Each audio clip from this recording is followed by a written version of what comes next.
So we have seen the difference between the rapture and the second coming. आणि मग ख्रिस्ताचे दुसरे आगमन आणि मंडळीवर उचलणे आणि दुसरे आगमन यातला फरक आपण पाहिला. And then we studied about the Revelation chapter 1 and chapter 2 and chapter 3. आणि आपण प्रकटीकरण 1 ते 3 अध्याय देखील पाहिले. So chapter 1 is in Revelation chapter 1 we see the Lord visits John the Apostle. आणि प्रकटीकरणाच्या पहिल्या अध्यायामध्ये आपण पाहतो की प्रेषित योहानाला येशू ख्रिस्त भेटतो. And Lord gave him instructions to write 3 things in this book. आणि मग या 3 गोष्टी या पुस्तकात लिहिण्यासाठी येशू त्याला सूचित करतो. That what he saw. त्याने काय पाहिले. And number 2, and number 2, the things which are happening then in his time. आणि मग त्या काळामध्ये ज्या गोष्टी घडत होत्या त्या. And then the things hereafter. आणि तिसरी गोष्ट म्हणजे 3 होणाऱ्या गोष्टी. So these are the 3 things that are written in the book of Revelation. आणि प्रकटीकरणाच्या पुस्तकात या 3 गोष्टी लिहिलेल्या आहेत. We studied this in detail. You can watch our these old videos on YouTube. आणि YouTube वरचे आमचे जे ओल्ड व्हिडिओज आहेत ते तुम्ही पाहू शकता. त्यात आम्ही शिकवलेलं आहे. Yeah. And then now it's okay. And then in chapter 3 we didn't study all the 7 churches. We studied only the last church, Laodicean church. आणि आपण तिसरा अध्यायामधल्या ज्या मंडळांना जे पत्र लिहिली त्यामधल्या आपण सर्व मंडळांना पाहता लावोदिकिया येथील मंडळीला जे पत्र लिहिलं ते आपण पाहिलं. So I don't want to go through this book verse by verse. आणि आपण प्रकटीकरणाच्या पुस्तकातलं वचन टू वचन आपण पाहणार नाही आहे. I'm taking some main things which are connected to the end time prophecy. आणि मग शेवटच्या काळाशी निगडीत असलेले काही महत्त्वाचे संदेश मी तुम्हाला देणार आहे. Yeah, so Laodicean church is the end time church. आणि लावोदिकिया येथील मंडळी ही शेवटच्या काळातली मंडळी होती. And there the 3rd chapter ends. आणि तिथं तिसऱ्या अध्यायाचा शेवट होतो. And now let us go to chapter 4, Revelation chapter 4. आणि 4था अध्याय आपण आता बघूया. प्रकटीकरण 4था अध्याय. Here the verse says in first Revelation 4:1 says like this. After these things I looked, and behold, a door standing open in heaven, and the first voice which I heard was like a trumpet speaking with me, saying, "Come up here, and I will show you things which must take place after this." ह्यानंतर मी पाहिले तो पहा स्वर्गात एक दार उघडलेले मला दिसले आणि जीवानी मी प्रथम ऐकली होती ती माझ्या बरोबर बोलणाऱ्या करण्याच्या ध्वनीसारखी होती. ती म्हणाली, इकडे वर ये, म्हणजे ज्या गोष्टी ह्यानंतर घडून आल्या पाहिजेत त्या मी तुला दाखवेन. So now Lord Jesus is going to show him what will happen after the rapture. आणि मग प्रभू येशू ख्रिस्त इथं आम्हाला दाखवत आहे की मंडळीला वर उचलल्यानंतर कोणत्या गोष्टी घडणार आहेत. In chapter 4, from chapter 4, whatever is written, it will happen during the 7 years of tribulation. आणि मग 7 वर्षाच्या त्या काळामध्ये आपण पाहतो की ह्या ज्या गोष्टी आहेत त्या घडणार आहेत. Yeah. So then here, why I say these things, because here we see the first verse begins like this, after these things.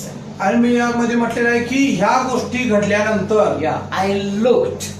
आणि मी पाहिले. The first after these things is connected with the what first he saw something and now he is looking at something different. आणि पहिल्यांदा या वर्षातून आपण काय पाहतो, पहिल्यांदा त्यांनी योहानाने काहीतरी पाहिले आणि आता दुसऱ्यांदा तो काहीतरी पाहत आहे. And there is one more word at the end of this verse which says that Jesus is telling him after this.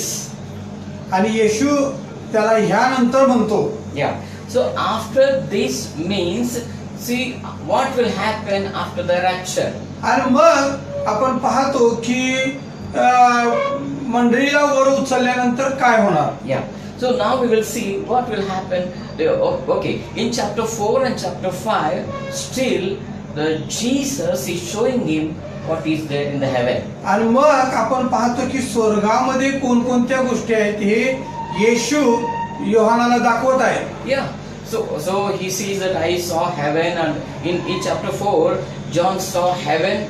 आणि योहानाला 4 अध्यायामध्ये आपण पाहतो की स्वर्ग उघडलेला दिसला. In verse number 2, we see that he saw a throne.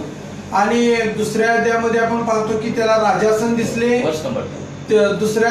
दुसऱ्या वचनामध्ये 4 अध्याय 2 वचनामध्ये राजासन दिसले. And in verse 4, 3 and 4, he saw God the Father sitting on the throne. आणि 3 आणि 4 वचनामध्ये आपण पाहतो की देव राजासनावर बसलेला दिसला. Okay, so in verse number 4, he saw 24 elders sitting on 24 thrones. आणि मग योहानाला 24 वडील 24 राजासनावर बसलेले दिसले.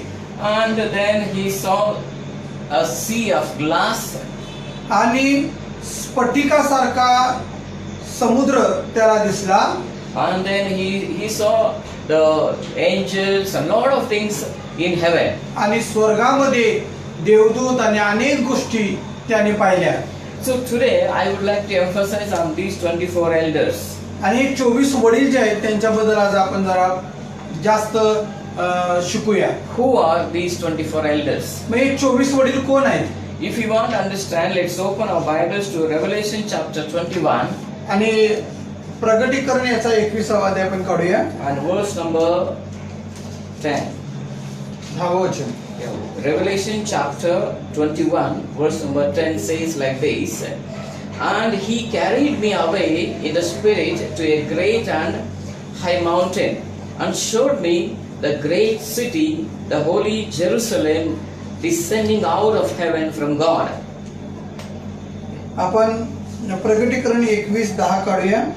तेव्हा मी आत्म्याने संचरित झालो असता त्याने मला मोठ्या उंच डोंगरावर नेले आणि पवित्र नगरी यरुशलेम देवापासून स्वर्गातून उतरताना दाखवली.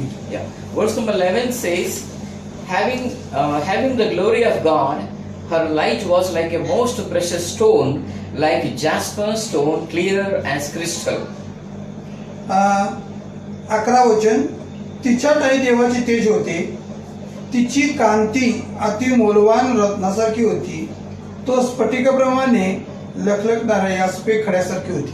Also she had a great and high wall with 12 gates and 12 angels at the gates, and the names written on them, which are the names of the 12 tribes of the children of Israel. तिला मोठा उंच तट होता, त्याला 12 वेशी होत्या आणि वेशीजवळ 12 देवदूत होते. त्या वेशीवर नावे लिहिलेली होती, ती इस्रायलाच्या संतानाच्या 12 वंशाची होती. So the New Jerusalem has 12 gates, and the 12 tribes names are written on those 12 gates. आणि आपण पाहतो की स्वर्गामध्ये 12 वेशी आहेत त्या नगरीला, आणि त्या 12 वेशीवर 12 इस्रायलच्या वंशजांची नावं आहेत. Yeah, and then we'll see that verse number 14. आणि 14वे वचन आपण पाहतो. Now the wall of the city had 12 foundations. On them were the names of the 12 apostles of the Lamb. नगरीच्या तटाला 12 पाये होते, त्यावर कोकऱ्याच्या 12 प्रेषितांची 12 नावे होती. See here, the names of the 12 tribes are written on the gates. आणि वेशीवर 12 वंशांची नावं होती इस्रायलच्या. And the foundations, on the 12 foundations of the New Jerusalem, the names of 12 apostles were written. आणि त्या नव्या यरुशलेमच्या पायाशी आपण पाहतो 12 प्रेषितांची नावे लिहिली होती. So why 24 elders who are those 24 elders? आणि मग हे 24 वडील कोण आहेत?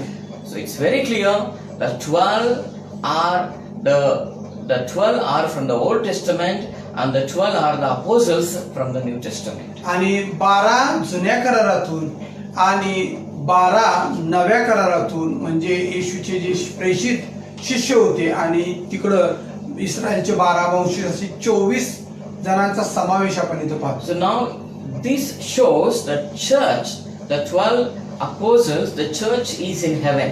आणि आता आपण पाहतो की मंडळी स्वर्गामध्ये दिसत आहे. Yeah, see the word church can be found in chapter 1, chapter 2 and chapter 3. आणि मंडळी हा शब्द हा प्रकटीकरण पहिला अध्याय, दुसरा अध्याय, तिसऱ्या अध्यायामध्ये आपण पाहतो. Yeah.